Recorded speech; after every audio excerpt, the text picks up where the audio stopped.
আসসালামু আলাইকুম রহমতুল্লাহি ওবরকাতুহু। সম্মানিত দর্শক, আমেরিকা এবং ইরানের যুদ্ধ এখন চরমে। যারা সামরিক বিশেষজ্ঞ তারা সবাই ধরে নিয়েছিলেন যে এই যুদ্ধ হবে একপক্ষীয় যুদ্ধ।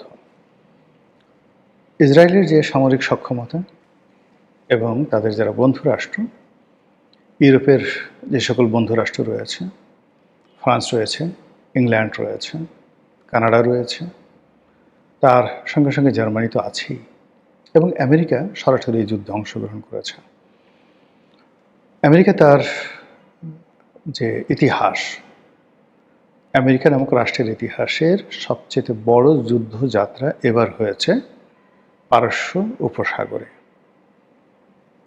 এই পারস্য উপসাগরে তাদের রণতরীগুলো তারা মোতায়েন করেছে।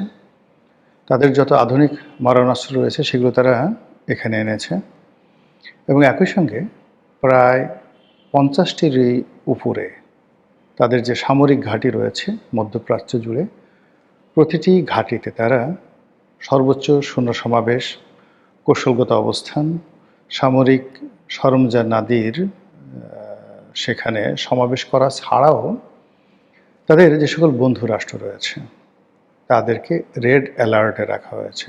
ইসরায়েল, কাতার, সংযুক্ত আরব আমিরাত, সৌদি আরব, কুয়েত, বাহরাইন, জর্ডান, এমনকি মিশর, এ সকল দেশের সামরিক বাহিনীকে রেড অ্যালার্ট রাখা হয়েছে যে যদি স্থল যুদ্ধের প্রয়োজন হয়, ইরাকে যেভাবে বুশের জামানাতে সেই স্থল যুদ্ধ পরিচালনা করা হয়েছিল, ইরানে যদি এরকম স্থল যুদ্ধের প্রয়োজন হয় সেক্ষেত্রে এটি হবে জয়েন্ট ফোর্স।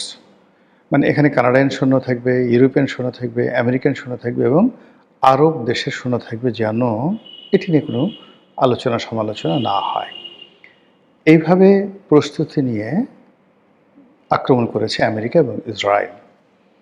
আক্রমণের শুরুতে তারা তাদের প্রযুক্তিগত উৎকর্ষতা, তাদের গোয়েন্দা শক্তির যে মাধুর্যতা বলবো না, ঠিক গোয়েন্দা শক্তির যে ইফেক্টিভনেস সেটি, এবং একই সঙ্গে তাদের যে নিষ্ঠুরতা, সেই নিষ্ঠুরতা আপনি এটা হিটলারও ঠিক এরকম কাজ কখনো করেননি। সেই নিষ্ঠুরতার চরম পরাকাষ্ঠা দেখিয়ে তারা ইরানে আক্রমণ করে একই সঙ্গে ইরানের সর্বোচ্চ ধর্মীয় নেতা সহ তারা সেই ইরানের প্রায় 40 জন শীর্ষ সামরিক জেনারেলকে স্পট মেরে ফেলেছে। ট্রাম্প গর্ব করে বলছে যে ইরানে নেতৃত্ব দেওয়ার মতো কোনো সিনিয়র নেতৃবৃন্দ এখন আর অবশিষ্ট নেই, সবাইকে আমরা মেরে ফেলেছি। তো এটা গেল যুদ্ধের প্রথম 24 ঘন্টার ঘটনা। সেই 24 ঘন্টায় আমরা মনে করেছিলাম যে ইরান শেষ। এখন ইরানে কি রেজা শাহ পাহলভি তিনি ফিরে আসবেন? যে আগের যে রেজা শাহ পাহলভির ছেলে এখন রেজা পাহলভি, তিনি কি ফিরে আসবেন? নাকি ইরানের যে সকল বিদ্রোহী গ্রুপ বিভিন্ন সময়টিতে খামেনি সরকারের বিরুদ্ধে অস্ত্র তুলে নিয়েছিল তারা নেতৃত্ব আসবে, নাকি নতুন কিছু হবে? না, আমেরিকা সেখানে সরাসরি তাদের রুল জারি করবে। এই বিষয়গুলো নিয়ে যখন আমরা চিন্তা করছিলাম, ঠিক সেই সময়টাতে ইরানের পক্ষ থেকে একের পর এক পাল্টা আঘাত আসতে থাকে, এবং অবিস্মরণীয় সে আঘাত। তাদের যুদ্ধবিমান নেই, তাদের নিউক্লিয়ার পাওয়ার নেই, তাদের যে অন্য যে প্রযুক্তিগত আমেরিকা ইউরোপের কাছে যে নৌশক্তি থাকে সেই নৌশক্তিও তাদের নেই। তাদের আছে কি কিছু ড্রোন আছে, যেটিকে বলা হয় শাহেদ ড্রোন, আর রয়েছে দূরপাল্লার, মাঝারি পাল্লার, স্বল্প পাল্লার ক্ষেপণাস্ত্র। এবং এই সকল ক্ষেপণাস্ত্রের মধ্যে আবার বেশ কিছু সংখ্যক ক্ষেপণাস্ত্র রয়েছে যেগুলিকে বলা হয় সুপারসনিক, শব্দের গতির চেয়ে বেশি। তো কেবলমাত্র ড্রোন এবং ক্ষেপণাস্ত্র নিয়ে তারা ঝাঁপিয়ে পড়ল। ঝাঁপিয়ে পড়ে একই সঙ্গে মার্কিন যুক্তরাষ্ট্রের যে সকল ঘাঁটি রয়েছে, বললাম যে আগে প্রায় 50টি ঘাঁটি, এর মধ্যে তাদের টার্গেটের মধ্যে 27 ঘাঁটিতে তারা নিখুঁতভাবে আক্রমণ করেছে এবং ব্যাপক ক্ষয়ক্ষতি করেছে। এর মধ্যে কয়েকটি যাকে বলা হয় নৌঘাঁটি একেবারে নিশ্চিহ্ন করে দিয়েছে, কয়েকটি সামরিক ঘাঁটি তাও নিশ্চিহ্ন করে দিয়েছে। কত হতাহত হয়েছে, কত সৈন্য আমেরিকান সৈন্য মারা গেছে এই হিসাব পাওয়া যায়নি। অধিকান্ত ওই যে পার্শ্ববর্তী আরব রাষ্ট্রসমূহে যে সকল 5 স্টার হোটেল, 7 স্টার হোটেল যেখানে আমেরিকান সৈন্যরা আশ্রয় নিয়েছে এবং ওখানে বসে যুদ্ধের পরিকল্পনা করছে, ঠিক সেই জায়গাগুলোতেও ইরান উপর্যুপরি হামলা চালিয়ে যাচ্ছে। এর ফলে কি হলো, আরব দেশগুলোতে রীতিমতো ভীতিকর একটা অবস্থা তৈরি হয়েছে। ইরান এতদিন যে যুদ্ধগুলো করেছে সেখানে তারা আরবদের সাথে আসলে কখনো ঝগড়া করতে চায়নি, আরবদেরকে আক্রমণ করতে তারা চায়নি। যেমন তারা যখন সিরিয়াতে বাশার আল আসাদের সরকারের সময়টাতে প্রচণ্ড রকম শক্তিশালী হয়ে পড়েছিল, তাদের হিজবুল্লাহ এবং হুতিদের যন্ত্রণায় যেখানে ইসরায়েল পাগল হয়ে গিয়েছিল, এবং হিজবুল্লাহর ভয়ে যখন আমেরিকা থরথর করে কাঁপত, তার সঙ্গে সঙ্গে আবার হামাস যখন ইসমাইল হানিয়া জীবিত ছিলেন ওই সময়টাতে ইরানের যে প্রক্সি ক্ষমতা হায়েস্ট পর্যায়ে ছিল, তখন কিন্তু ইরান ইচ্ছা করলে তখন তাদের যে সাইকোলজিক্যাল অবস্থা ছিল সেই সাইকোলজিক্যাল অবস্থায় তারা যদি চেষ্টা করত একই সঙ্গে কুয়েত, কাতার, বাহরাইন, ইরাক এবং সৌদি আরবে তারা দখল করে নিতে পারত। এই ক্ষমতা তাদের ছিল, কিন্তু তারা সেই কাজটি তারা করেনি। যখন কাসেম সুলাইমানিকে মেরে ফেলা হলো, ইরানের যে বিপ্লবী গার্ড, সেই গার্ডের যে প্রধান, বিশেষ করে যারা বিদেশে অপারেশন পরিচালনা করে সেই অপারেশনের যিনি প্রধান, কাসেম সুলাইমানিকে হত্যা করা হলো। এরপর আরও কয়েকজন খুব নামকরা জেনারেলকে হত্যা করা হলো এবং ইরানের প্রেসিডেন্ট রাইসিকে তারা হত্যা করে ফেলল। এই হত্যা করার ফলে কী হলো, যারা হত্যাকারী ইসরায়েল এবং আমেরিকা তাদের সাহস বাড়তে থাকলো, আর ইরানের মধ্যে যারা বিদ্রোহ করার চেষ্টা করছিল, সরকারের বিরোধিতা করার চেষ্টা করছিল, তাদের সাহস বাড়তে শুরু করলো এবং আমেরিকা চাইলো যে কোনোভাবে ইরানের মধ্যে একটা বিপ্লব ঘটিয়ে খামেনিকে অধিচ্যুত করা। তো প্রথম দফায় যখন যুদ্ধ হলো সেই যুদ্ধে ইরান অভাবনীয় সফলতা লাভ করেছিল এবং তখন ইরান যদি আর মাত্র 10 দিন যুদ্ধ চালিয়ে নিত, পৃথিবী কোথায় যেত বলা যায় না। এবং তখন ইসরায়েল এমন একটা পর্যায়ে পৌঁছে গিয়েছিল যে ইসরায়েল হুমকি দিয়েছিল যে তারা পরমাণু বোমার বিস্ফোরণ ঘটাবে, এবং আমি মনে করি এটা ইসরায়েলকে করতে দেওয়া উচিত ছিল। কিন্তু এখন কি হলো, ওই সময়টিতে তারা যখন যুদ্ধবিরতি মেনে নিল ইরান, সেই যুদ্ধবিরতির এই সময়টিতে ইসরায়েল যে প্রস্তুতি নিল, আমেরিকা যে প্রস্তুতি নিল, ঠিক সেইভাবে ইরান প্রস্তুতি নিতে পারেনি। উল্টো ইরানের মধ্যে অভ্যন্তরীণ বিপ্লব ঘটিয়ে এমন একটা অবস্থা তৈরি করা হয়েছিল কয়েকদিন আগে, পারেতে সরকার পড়ে যায় একটা অবস্থা। এর মধ্যে আবার নতুন করে আমেরিকা যুদ্ধের দামামা বাজালো, একদিকে নেগোসিয়েশন, একদিকে আলাপ আলোচনা, এবং সেই আলাপ আলোচনার টেবিলে থাকা অবস্থায় ইরান যখন একেবারে নির্ভর যে একটা আলাপ আলোচনা হচ্ছে এবং সেই আলাপ আলোচনা চলমান, ব্রুনাইয়ের পররাষ্ট্রমন্ত্রীর নেতৃত্বে যে আলোচনাটা চলছিল সেই আলোচনাটা যখন চলমান, ঠিক সেই সময় কাউকে কোনো কিছু না জানিয়ে রীতিমতো বিশ্ব মোনাফেকের সর্বোচ্চ পরাকাষ্ঠা দেখিয়ে আমেরিকা এবং ইসরায়েল সেই ইরানের পরে আক্রমণ চালালো। এরপর তো যুদ্ধ। এই যুদ্ধ কোথায় যাবে জানি না, কিন্তু ইমাম খামেনির মৃত্যু সারা পৃথিবীকে কাঁদিয়েছে, এমনকি আমেরিকাবাসীদেরকেও কাঁদাচ্ছে। এটি যে একটি অপ্রয়োজনীয় এবং অনাহত যুদ্ধ, এটি এখন খোদ আমেরিকা এবং ইউরোপের যারা লোকজন তারা বলার চেষ্টা করছে। এবং এই যুদ্ধে মধ্যপ্রাচ্যের অনেক দেশ যারা ডোনাল্ড ট্রাম্পকে উদ্বুদ্ধ করেছে, ফাইন্যান্স করেছে, টাকা দিয়েছে এই যুদ্ধ জড়িয়ে, এই যুদ্ধে ইরানকে ধ্বংস করার জন্য। অধিকাংশ এখানে ডোনাল্ড ট্রাম্পের মনস্তাত্ত্বিক বিষয়ে কিন্তু অনেক কাজ করেছে। সেটা হলো যে তিনি বেশ কয়েকটি যুদ্ধ বন্ধ করে দিয়েছেন। তার ইচ্ছা ছিল যে নোবেল কমিটি তাকে একটা নোবেল পুরস্কার দিবেন, তো তাকে সেই পুরস্কার না দেওয়ার ফলে তিনি বলছেন যে আমি আর এখন শান্তির জন্য কাজ করব না।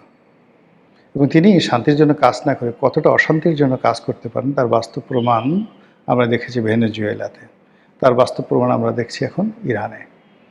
যাই হোক, ইরানের যুদ্ধের শেষ পরিণতি কী হবে? এটি একটি অসম যুদ্ধ। সারা পৃথিবীর সমস্ত সুপার পাওয়ারগুলো একদিকে, সমস্ত সুপার ন্যানো টেকনোলজিগুলো একদিকে, অন্যদিকে মান্দাত্তা আমলের মনোবল এবং স্থল যুদ্ধে হাতাহাতি যুদ্ধ করার যে তালেবানি শক্তি, সেই তালেবানি শক্তির মহড়া দেওয়া ছাড়া এখন ইরানের অন্য কোনো গত্যন্তর নেই এবং ইরান সেদিকে এগোচ্ছে। আমরা যেটা জানতে পারি যে ইরানের সেই ব্যালিস্টিক মিসাইল, এদের সংখ্যা মাত্র 2000, সাকল্যে 2000। এর মধ্যে হয়তো তারা 600-700 তারা খরচ করে ফেলেছে। আর অন্যদিকে আমেরিকা এবং ইসরায়েল তারা একদিনে 2000 ক্ষেপণাস্ত্র নিক্ষেপ করেছে ইরানের মাটিতে। বোঝার চেষ্টা করে যেখানে কতটা অসম যুদ্ধ হচ্ছে, এবং সেই অসম যুদ্ধের মধ্যেও ইরান যে পারঙ্গমতা দেখিয়েছে এবং যে সাহস তারা দেখাচ্ছে, এবং যেভাবে যে সকল রাষ্ট্রে আমেরিকার ঘাঁটি রয়েছে সে সকল রাষ্ট্রে সামরিক ঘাঁটি এবং বেসামরিক স্থাপনা যেখানে সন্দেহ করা হচ্ছে যে আমেরিকার সৈন্যরা আছে, সেখানে তারা যেভাবে র্যান্ডমলি আক্রমণ পরিচালনা করছে, তাতে করে গত 20 বছর ধরে যারা মনে করছে পৃথিবী তাদের জান্নাত, এই পৃথিবী নারীদেরকে, সব সুন্দরী নারীদেরকে তারা হুর বানিয়ে যারা বালাখানা গড়ে তুলেছে, কামনা, বাসনা, যৌনতা, নৃত্য, গীত, মদ্যপান ছাড়া যারা এই পৃথিবীর অন্য কোনো কিছুকে প্রয়োজনীয় মনে করে না, এই আরব শেখদের নাফরমানি, মুনাফিকি এবং ইসলামহীনতা এবং তাদের কুফরি কার্যক্রমের মূলে, বেদি মূলে এই ইরান এইবার যে আঘাত এনেছে, কোনোদিন গত 1000-2000 বছরে এইভাবে সম্মিলিতভাবে আরব পেনিনসুলারের সমস্ত দুষ্ট, বদমায়ের, জাহেল, জালেমদের বেদিমূলে আঘাত কেউ করতে পারেনি, এমনকি গাজী সালাউদ্দিন সাহেবও নয়। সেই জিনিসটি এই কয়েকদিন হয়েছে। ফলাফল কী হবে জানি না। ডোনাল্ড ট্রাম্পের মন খারাপ, মাথা খারাপ হয়ে গেছে। তিনি তার অবকাশ যাপন থেকে যখন আসছেন, সাংবাদিকদের মুখোমুখি হয়েছেন, ইরান সম্পর্কে একটা টু শব্দ তিনি করেননি। এই কয়েকদিনে এআই নির্মিত কিছু কথাবার্তা নেতানিয়াহুর মুখ থেকে শোনা যাচ্ছে, কিন্তু আসলে নেতানিয়াহু তো জীবিত আছেন কিনা এটি নিয়ে সন্দেহ দেখা দিয়েছে। সোশ্যাল মাধ্যম বলার চেষ্টা করছে যে নেতানিয়াহু কুল্লু খতম, সে আর নাই, ইন্না লিল্লাহ হয়ে গেছে। তো হরমুজ প্রণালী বন্ধ করে দেওয়া হয়েছে, তেলের দাম হু হু করে বেড়ে যাচ্ছে। $70 পার ব্যারেল যে তেল ছিল সেটি এখন $120, $130 হয়ে গেছে, এবং এই যুদ্ধ যদি আরও 2 থেকে 3 দিন চলে, এই তেলের মূল্য পার ব্যারেল $200 গিয়ে পৌঁছবে। কি হবে তখন অবস্থা? আমেরিকাতে গৃহবিবাদ শুরু হয়ে যাবে। ডোনাল্ড ট্রাম্পকে, মানে আমেরিকান জনগণ রাস্তায় নেমে এমন একটা অবস্থা করবে যে ওটা সামাল দেওয়ার মতো অবস্থা মার্কিন মেরিনদের থাকবে না, বা প্রেসিডেন্টের স্পেশাল সিকিউরিটি ফোর্সের থাকবে না। বিপ্লব হবে, বিদ্রোহ হবে, অভ্যুত্থান হবে ফ্রান্সে, অভ্যুত্থান হবে ইংল্যান্ডে এই অসম যুদ্ধে সমর্থন দেওয়ার জন্য। এমনকি সৌদি রাজপরিবার, কুয়েতের রাজপরিবার, কাতার এবং যাকে বলা হয় জর্ডান এবং সংযুক্ত আরব আমিরাত, এ সকল দেশে যে রাজতন্ত্র চলছে তার বিরুদ্ধে মানুষের ক্ষোভ তুঙ্গে। তারা সুযোগ পাচ্ছে না, কিন্তু ইরান যদি এই যুদ্ধটিকে মাত্র 1 মাস প্রলম্বিত করতে পারে, মধ্যপ্রাচ্যের রাষ্ট্র ব্যবস্থা, রাষ্ট্রের মানচিত্র সব পরিবর্তন হয়ে যাবে, এবং অনেক প্রিন্স দেখবেন মুহূর্তের মধ্যে ভিখিরি হয়ে গেছে। অনেক দণ্ড এবং মুন্ডের অধিকর্তা তারা কেউ কেউ ফাঁসির মঞ্চের আসামি হিসেবে আবির্ভূত হবেন। আল্লাহ অতি উত্তম কৌশলী, এখানে আবেগের কোনো বিষয় নেই। আমি আগেই বলেছি যে এখানে বাস্তব যদি মিলিটারি প্র্যাকটিস ধরেন, মিলিটারি পাওয়ার ধরেন, সেক্ষেত্রে ইরান এখানে কিছুই না। কিন্তু এই পৃথিবীতে যত ডিসাইসিভ ব্যাটেলগুলো হয়েছে, যুগান্তকারী, সিদ্ধান্ত পরিবর্তনকারী, কোর্স অফ অ্যাকশন পরিবর্তনকারী যে যুদ্ধগুলো হয়েছে, সবই কিন্তু এরকম অসম যুদ্ধ। অসম যুদ্ধ। কখনো 10,000 সৈন্য নিয়ে 2 লাখ সৈন্যের মোকাবেলা করা হয়েছে, কখনো পৃথিবীর সবচেয়ে শক্তিশালী আর্মি একেবারে পৃথিবীর দুর্বলতম একটি আর্মির কাছে পরাজিত হয়েছে। ইরানেরই একজন বাদশা ছিলেন, এটা বলে শেষ করছি, নাম দ্য সাইরাস দ্য গ্রেট। তখন মানে সাইরাস দ্য গ্রেটের যে রাজত্ব, এখনো পর্যন্ত এত বড় রাজত্ব কেউ তৈরি করতে পারেনি।